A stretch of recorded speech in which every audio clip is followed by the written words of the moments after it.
그날 주신 하나님께 감사드리면서 새벽기도회 시작하겠습니다. 사도신경으로 신앙 고백하겠습니다. 나는 전능하신 아버지 하나님 천지의 창조주를 믿습니다. 나는 그의 유일하신 아들 우리 주 예수 그리스도를 믿습니다.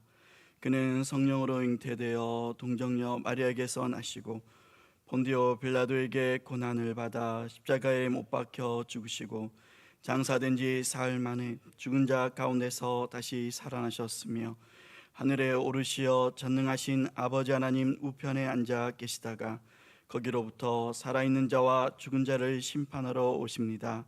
나는 성령을 믿으며 거룩한 공교회와 성도의 교제와 죄를 용서받는 것과 몸의 부활과 영생을 믿습니다. 아멘. 찬송가 449장 찬양 드리겠습니다.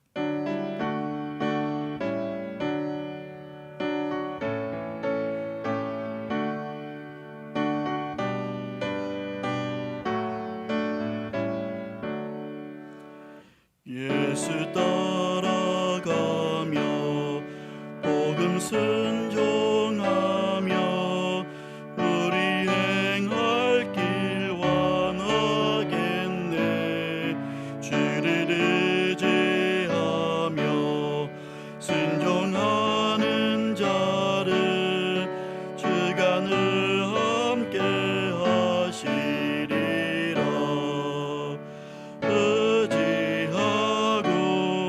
순종하는 길을 예수 안에 즐겁고 복된 길이로다.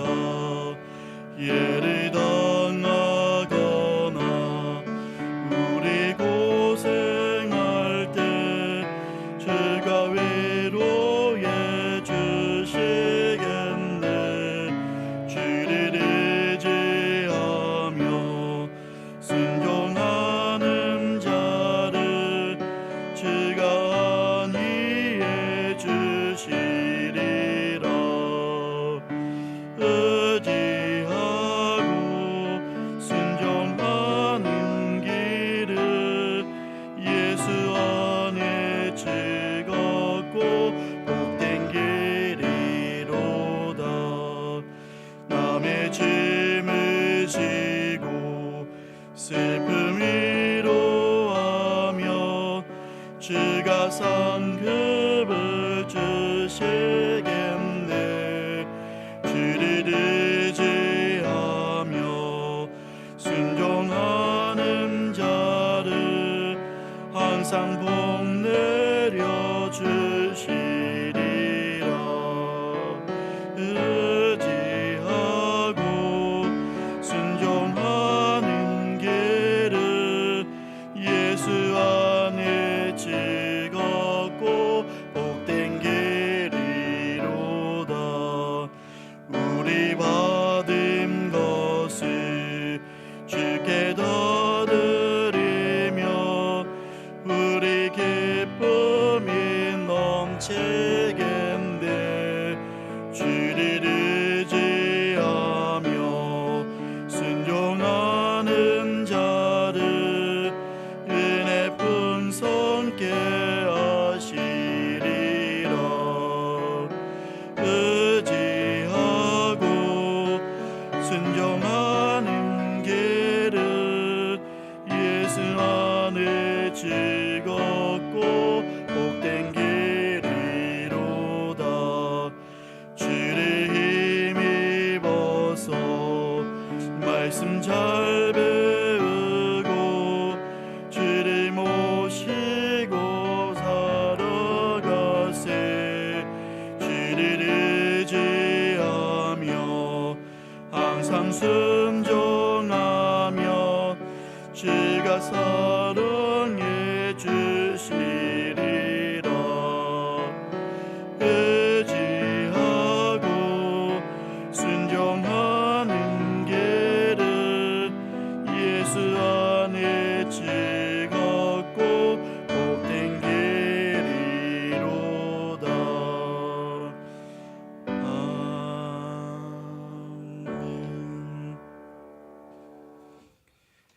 이 시간 삼형제와 대회 공동 기도문으로 간절히 기도하겠습니다.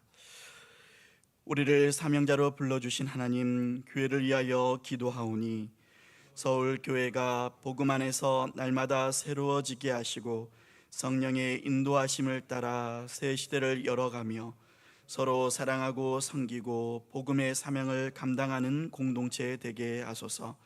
개인을 위하여 간구하오니 성도 한 사람 한 사람이 주님의 부르심을 확신하게 하시고 주신 은사를 따라 충성되이 섬기며 세상 속에서 빛과 소금의 사명을 감당하게 하소서.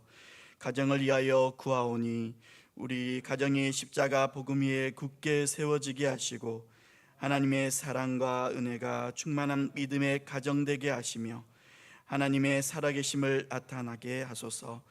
다음 세대를 위하여 기도하오니 다음 세대가 세상의 유혹에 흔들리지 않게 하시고 주의 말씀을 삶의 기준으로 삼아 믿음 위에 굳게 서게 하시며 새 시대를 이끌어갈 주역이 되게 하소서.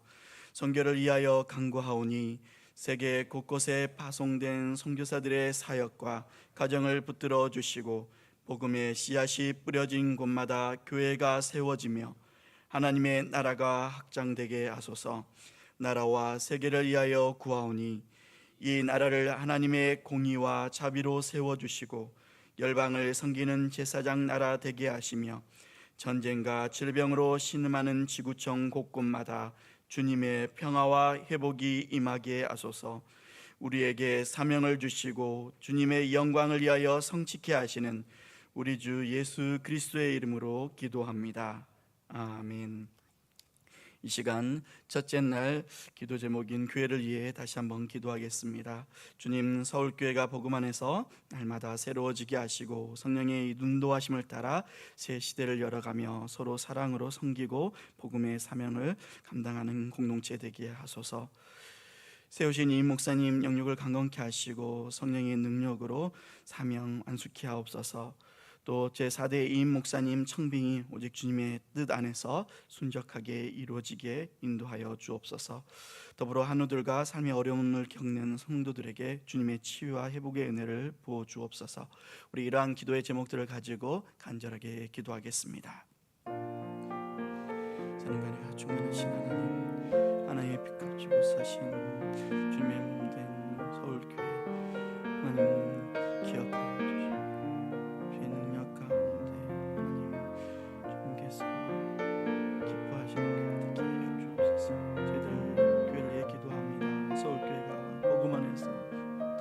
새로워지고 성령으로 충만하게 되는 기회 되게 하시고 성령의 인도하심을 따라 이미 택한 세대 가운데에서도 진리의 말씀을 따라 새 시대를 가는 세상의 등불이 되는 교회가 감당하게 하옵소서.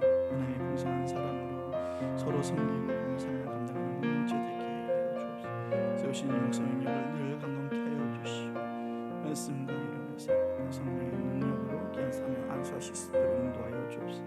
제4대 이목사님 참여 오직 주님의 뜻 안에서 순적하게 이루어지게 하시고 세우신 성령님들에게 지혜와 분별력을 하여 주님, 한우들과 삶의 어렵다는 지체들이 있으며 주님의 시험을 기억하여 주시고 들어주신 믿음을 따라 함께 기도하며 기도할 때 하늘을 열어주시고 치유하시며 고쳐주시고 새롭게 하여 주시고 정말 열어주신 하나님의 누릴 수 있는 하나님의 성도로 될 수 있도록 하옵소서.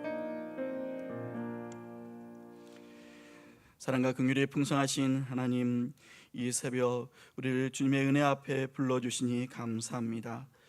잠든 영혼을 깨워주시고 다시 말씀 앞에 서서 오직 주의 말씀으로 무장하는 시간들 되게 인도하여 주옵소서.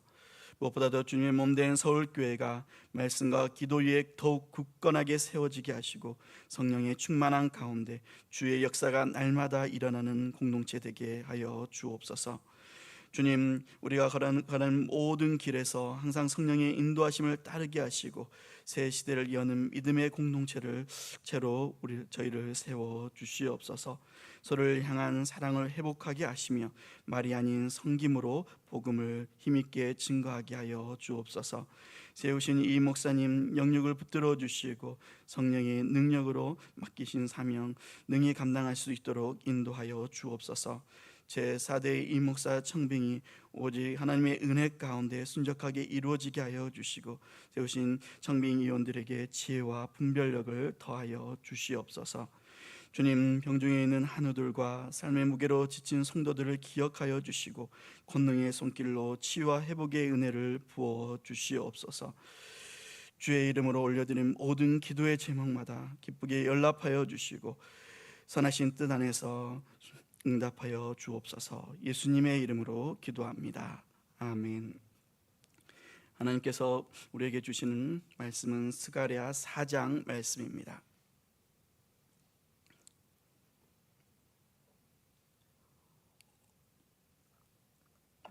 스가랴 4장 1절에서 14절의 말씀 한 절씩 교독하겠습니다.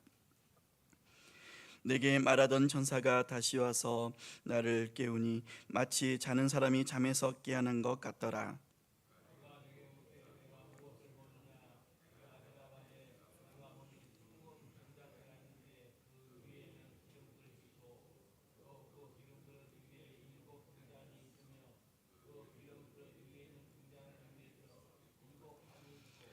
그 등잔대 곁에 두 감람나무가 있는데 하나는 그 기름 그릇 오른쪽에 있고 하나는 그 왼쪽에 있나이다 하고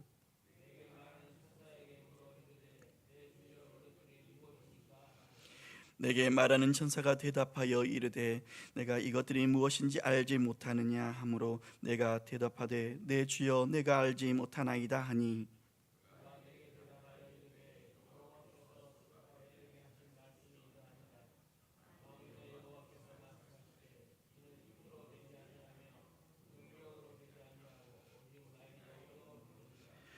그 은사나 내가 무엇이냐 내가 수르바벨 앞에서 평지가 되리라. 그가 머릿돌을 내놓을 때 무리가 외치기를 은총이 그에게 있을지하리라 하셨고 수르바벨의 손이 이 성전의 기초를 놓았은즉 그의 손이 또한 그 일을 마치리라 하셨나니 만군의 여호와께서 나를 너희에게 보내신 줄을 내가 알리라 하셨느니라.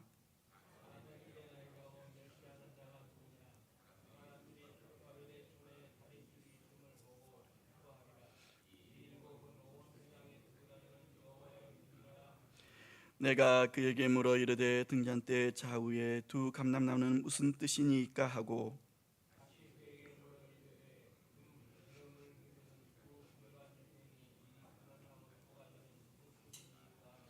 그가 내게 대답하여 이르되 내가 이것이 무엇인지 알지 못하느냐 하는지라. 내가 대답하되 내 주여 알지 못하나이다 하니 이르되 이는 기름 부음 받은 자 둘이니 온 세상의 주 앞에 서 있는 자니라 하더라. 아멘. 계속해서 스가랴 말씀을 보고 있습니다. 스가랴 4장에 나오는 환상은 단순한 환상이 아닙니다.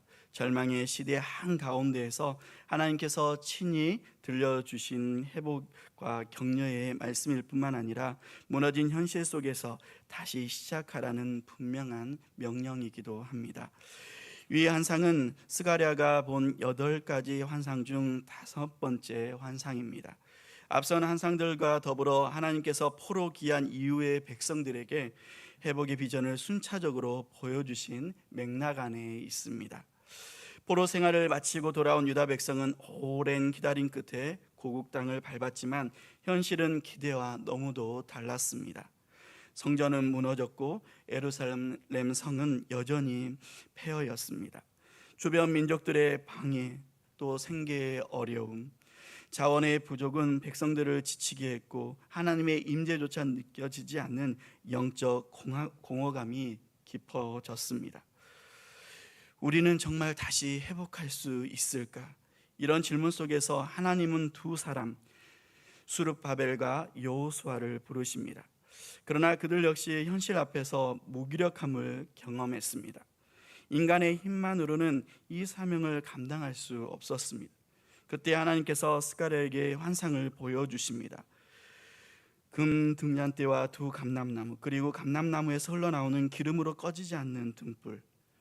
이 환상은 하나님의 일이 사람의 능력이 아니라 하나님의 영에 의해 이루어진다는 진리를 상징합니다. 이는 수르바벨만을 향한 격려가 아니라 모든 시대에 있어 하나님의 백성에게 주시는 사역의 원리이기도 합니다. 하나님의 일은 하나님의 방법으로, 하나님의 능력으로 완성됩니다. 하나님은 수르바벨에게 너는 혼자가 아니다, 내가 시작했으니 내가 마치게 할 것이다 라고 말씀하시는 것입니다. 이 말씀은 오늘 우리에게도 동일하게 주어집니다.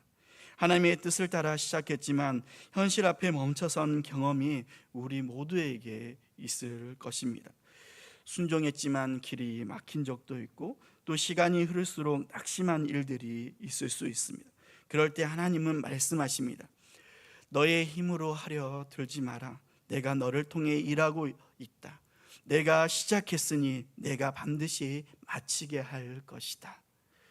우리의 열심만으로는 완주할 수 없지만 하나님의 영이 함께 하시면 무너진 것도 다시 세워지고 멈춘 일도 다시 시작해 됩니다. 하나님은 일의 시작뿐 아니라 끝까지 책임지시는 분이십니다. 이제 본문 속 환상을 통해 하나님께서 오늘 우리에게 주시는 영적 교훈을 살펴보겠습니다. 먼저 1절에서 5절은 하나님의 사역이 어디서부터 시작되는지를 우리에게 보여줍니다. 하나님은 스가랴에게 환상을 보여주시기 전에 먼저 그를 깨우십니다. 1절은 이렇게 시작됩니다. 내게 말하던 천사가 다시 와서 깨우니 마치 자는 사람이 잠에서 깨어난 것 같더라 했습니다. 이 말씀은 그저 육체적인 각성이 아니라 영적 깨어남과 하나님을 향한 영적 민감성 회복을 의미합니다. 스가랴는 이미 여러 환상을 본 상태였지만 지금은 다시 하나님의 말씀에 집중하고 깊이 받아들여야 할 때였습니다. 하나님께서 새로운 일을 시작하실 때는 이처럼 먼저 사람을 깨우십니다. 성경은 이와 같은 장면을 자주 보여줍니다. 사무엘상 3장에 나오는 어린 사무엘은 하나님의 음성을 듣기 전에 잠들어 있었습니다. 엘리야도 로뎀나무 아래 절망에 빠져 잠들어 있을 때 천사가 그를 깨워 먹이시고 다시 사명을 주셨습니다. 하나님의 깨우심은 이처럼 부르심이며 사역의 출발임을 알 수 있습니다. 깨어난 스가랴는 금 등잔대와 그 옆에 감람나무를 봅니다. 이 3절을 보면 금 등잔대 위에는 기름 그릇이 있고 7개의 등잔과 7개의 간이 연결되어 있었습니다. 그 양쪽에는 각각 한 그릇씩의 감람나무가 서 있었습니다. 그런데 이 구조는 단순한 장식이 아니라 하나님의 임재와 공급이 끊임없이 이어지는 상태를 상징하는 것입니다. 감람나무는 기름의 공급원이고 등잔대는 그 기름으로 계속 불을 밝히는 장치입니다. 하나님의 사역은 하나님의 공급 없이는 지속될 수 없습니다. 환상이 그러나 너무 생소했던 스가랴는 천사에게 묻습니다. 4절을 보면 내 주여 이것들이 무엇이니까? 스가랴는 단순히 보고 넘기지 않았습니다. 하나님의 계시를 올바로 이해하고자 하는 질문, 이 질문은 사역자들에 있어 바람직한 태도입니다. 하나님의 일은 보는 것으로 끝나는 것이 아니라 묻고 배우며 참여할 때 더 선명해지기 때문에 그렇습니다. 5절에서 천사는 되묻습니다. 내가 이것들이 무엇인지 알지 못하느냐? 이 반문은 지식의 부족을 지적하는 것이 아닙니다. 하나님께서 보여주시는 것을 정말 마음으로 붙들고 있는가에 대한 도전의 말씀입니다. 스가랴는 눈은 떴지만 아직 마음은 완전히 준비되지 않았을 수 있습니다. 하나님은 우리를 단지 깨우실 뿐만 아니라 그 깨우심을 통해 깊은 순종으로 이끄시는 분임을 우리는 기억해야 합니다. 이렇게 1절에서 5절을 보면 우리는 다음과 같은 사실을 깨닫게 됩니다. 하나님의 사역은 영적인 깨어남에서 시작됩니다. 그 일은 하나님의 비전을 보고 이해하는 과정 속에서 자라납니다. 묻고 배우고 순종하는 자에게 하나님은 하나님의 깊은 뜻을 밝히 보여주십니다. 우리도 마찬가지입니다. 하나님의 일을 감당하기 원한다면 먼저 깨어 있어야 하고 말씀을 민감하게 받아들이는 태도가 필요합니다. 그리고 하나님의 뜻을 진지하게 구하는 이들에게 하나님은 더 깊은 뜻을 허락하신 사실을 우리는 기억해야 할 것입니다. 이어서 6절에서 10절은 이 환상이 전달하려는 핵심 메시지를 분명히 드러내는 장면입니다. 스가랴가 등잔대와 감람나무의 의미를 묻자 천사는 해석 대신 먼저 하나님께서 스룹바벨에게 주신 강력한 말씀을 전합니다. 6절을 보면 이는 힘으로 되지 아니하며 능력으로 되지 아니하고 오직 나의 영으로 되느니라 라고 말씀합니다. 이 구절은 스가랴 4장의 중심 말씀이며 성경 전체에서도 중요한 영적 원리를 담고 있습니다.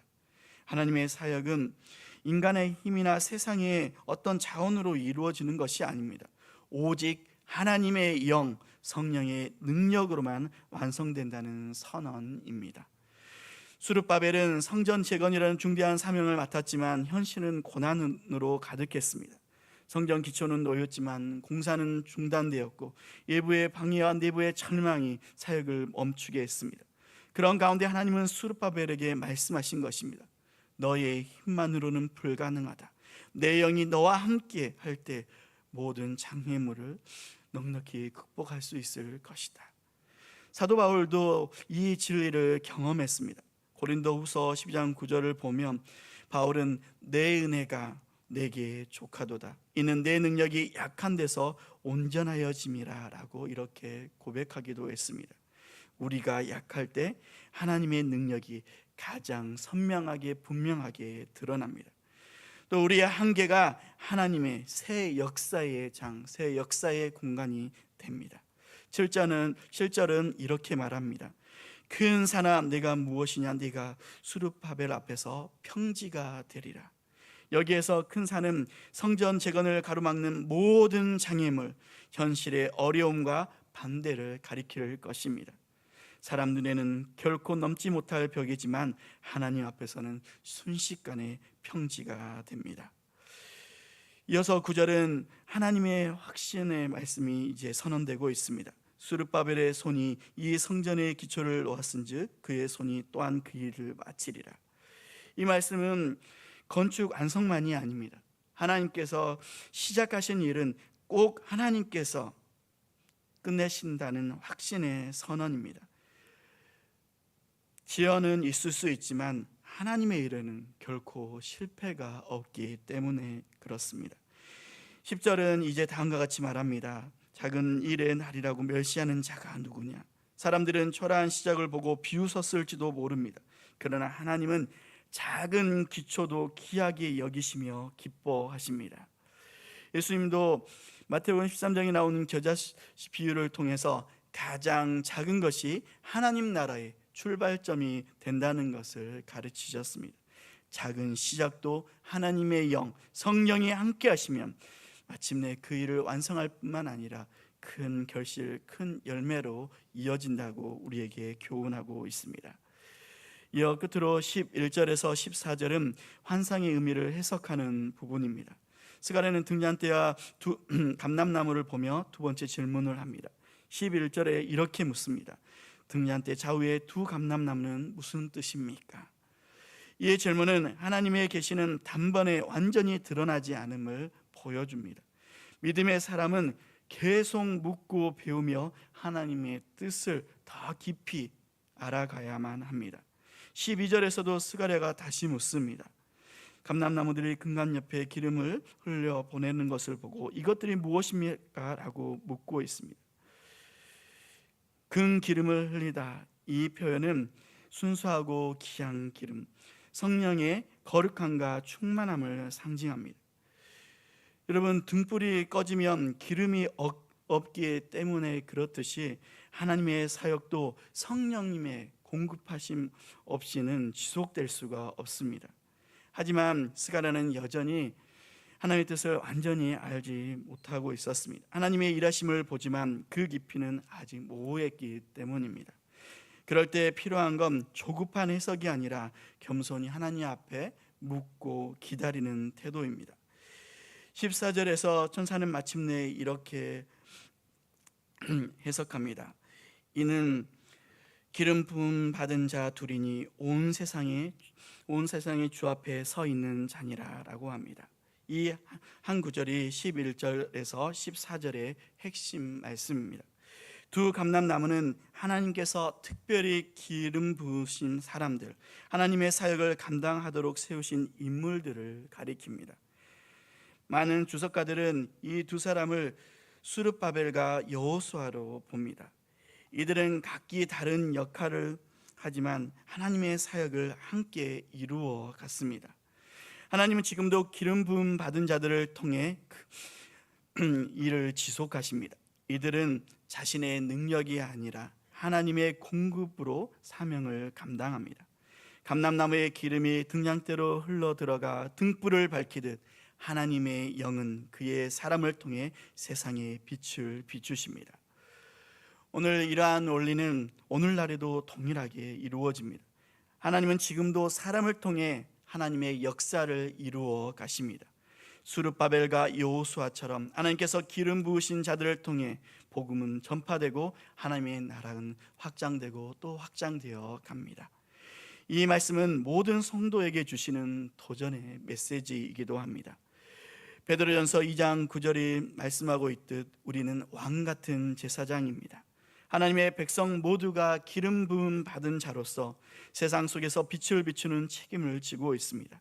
스가랴가 본 환상은 한 시대의 지도자만을 위한 것이 결코 아닙니다. 오늘을 사는 우리 모두에게 던지는 부르심입니다. 하나님께서 기름 부으신 자로 살아가고 있습니까? 이제 우리는 이 질문 앞에 응답해야 합니다. 하나님의 일은 하나님께서 선택하신 사람을 통해 이루어지며 그 사람은 성령의 기름 부으심 없이는 아무것도 할 수 없습니다. 등불이 감람나무의 기름이 계속해서 공급될 때만 꺼지지 않듯 우리의 사역도 하나님의 공급 없이는 지속될 수 없을 것입니다. 자기 힘만으로는 오래 갈 수 없지만 하나님의 영 성령이 함께 하신다면 우리는 끝까지 하나님께서 허락하신 사명을 완수할 수 있을 것입니다. 하나님의 일은 우리의 힘이 아닌 성령의 능력으로 이루어진다는 사실을 우리는 말씀을 통해 깨닫게 됩니다. 하나님은 깨어있는 자를 부르시고 기름 부으신 자를 통해 그 사역을 완성해 가십니다. 비록 우리의 시작이 작고 연약해 보여도 하나님께서 시작하셨다면 반드시 이루실 것입니다. 혹시 주저앉은 자리에 있으시다면 이 말씀을 의지하여 주의 말씀을 붙들고 다시 일어설 수 있는 저와 여러분 되기를 원합니다. 무엇보다도 성령을 의지하여 하나님께서 맡기신 사명을 끝까지 감당하는 주의 성도 되기를 원합니다. 하나님께서 시작하신 일을 반드시 이루실 것을 믿고 담대하게 일어나 사명을 온전히 감당해 나가는 주의 권속들이 되기를 주님의 이름으로 간절히 간구합니다.